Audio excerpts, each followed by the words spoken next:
பாமகவில் அன்புமணி ஆதரவு நிர்வாகிகளை ராமதாஸ் மாற்றி வரும் நிலையில் ராமதாஸ் வழிகாட்டுதல்படி கட்சியை தானே வழிநடத்துவதாக அன்புமணி கூறியுள்ளார். கட்சியில் குழப்பம் அதிகரித்ததால் பாமக தொண்டர்கள் அதிர்ச்சியில் உள்ளனர். சோழிங்கநல்லூரில் அன்புமணியும் தைலாபுரத்தில் ராமதாசும் தங்களது ஆதரவாளர்களுடன் தனித்தனியே ஆலோசனை நடத்தினர்.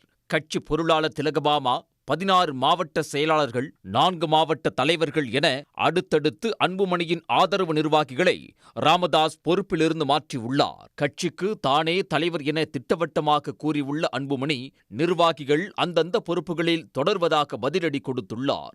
சரிப்படுத்திடுவேன், தைரியமா போங்க, அதெல்லாம் ஒன்றும் யாரோ இதுல மாத்துறதோ அப்படி மாத்துறதோ இந்த ராஜி கொடுக்கறதோ அங்கு கொடுக்கறதோ எல்லாம் இல்லை. நான் இருக்கிற அடுத்த 10 நிமிஷத்துல எல்லாமே லெட்டர் வந்துடும். பொதுக்குழுவால் முறையாக தேர்வு செய்யப்பட்டு தேர்தல் ஆணையத்தால் அங்கீகரிக்கப்பட்ட உங்களால் தேர்வு செய்யப்பட்ட தலைவர். அதனால நம்மளுடைய கட்சியினுடைய விதிகள்லாம் இருக்கு. அதுல தலைவர் கையெழுத்து போடணும், தலைவர் தான் எல்லாமே நியமனம் பண்ணணும், தலைவர் தான் பொதுக்குழு கூட்டணும், எல்லாமே இருக்கு. அன்புமணிக்கு பதிலடி கொடுத்துள்ள வன்னியர் சங்க தலைவர் அருள்மொழி, சங்கமே பாமகவை வழிநடத்தும் என்றும் ராமதாசுக்கே முழு அதிகாரமும் உள்ளதாகவும் கூறினார். சங்கத்தை வச்சுதான் கட்சி. இதை புரிஞ்சிக்காம சில பேர் பெரிய அளவில் விளம்பரம் பண்ணிக்கிட்டு இருக்காங்க. ஆனால் எங்களை பொறுத்த வரையில் வன்னியர் சங்கம் இந்த கட்சியை அமைச்சு ஏற்படுத்தியது. வன்னியர் சங்கம் இந்த கட்சியை வழி நடத்தும். பொதுக்குழுவில் முடிவெடுத்து தான் செய்யணுங்கிறது சரியானது தான். ஆனால் இந்த நிர்வாகிகள் போடும்போது பொதுக்குழு இல்லை, ஐயாவுடைய முடிவை தான் பொதுக்குழு அங்கீகரிக்கும்.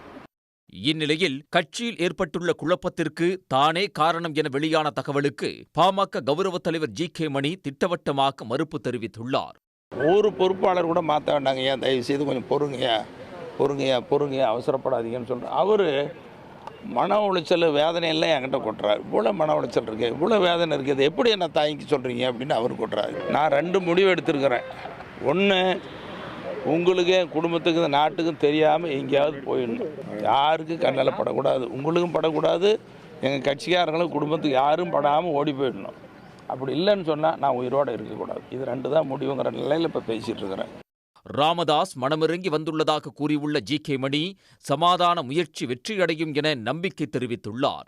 ஐயாவும் கொஞ்சம் அப்படியே இருந்தால் கொஞ்சம் கீழே இறங்கியிருக்காரு. சரி பார்க்கலாம் அப்படின்னு நம்பிக்கை வந்திருக்காரு. ஓரளவு அதே மாதிரி அவர்கிட்டையும் பேசி வந்தாங்க, சீக்கிரம் ஒரு நல்ல நிலைமை எட்டுன்னு எதிர்பார்க்குறோம். ஐயா அதுக்கு ஒத்துக்கிட்டாரா? நான் தான் பேசினேன்,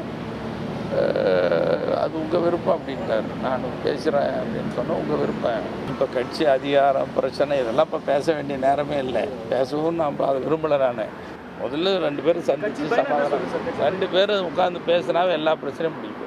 பாஜக கூட்டணி, முகுந்தன் பதவி விவகாரம் உள்ளிட்டவற்றால் ராமதாஸ் அன்புமணி இடையே ஏற்பட்ட மோதல் உச்சக்கட்டத்தில் உள்ளதால் பாமக தொண்டர்கள் அதிர்ச்சியில் உள்ளனர். உடனுக்குடன் செய்திகளை தெரிந்து கொள்ள சன் நியூஸ் பெல் ஐகானை கிளிக் பண்ணுங்க.